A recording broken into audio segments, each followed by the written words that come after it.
offrande. En temps, qu'on signe en chose, qu'a commencé la dernière angène jusqu'à ce que vous arrivez devant. Bonne semaine à vous tous sous le regard du Tout-Puissant. Que Dieu vous bénisse.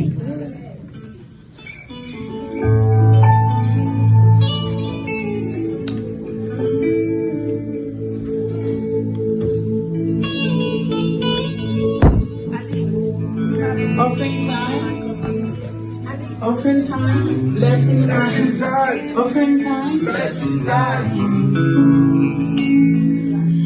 Ça fait si ou de la mauvaise, même si de mauvais pas, on est tout ça qu'a fait, papa proche le bon ça.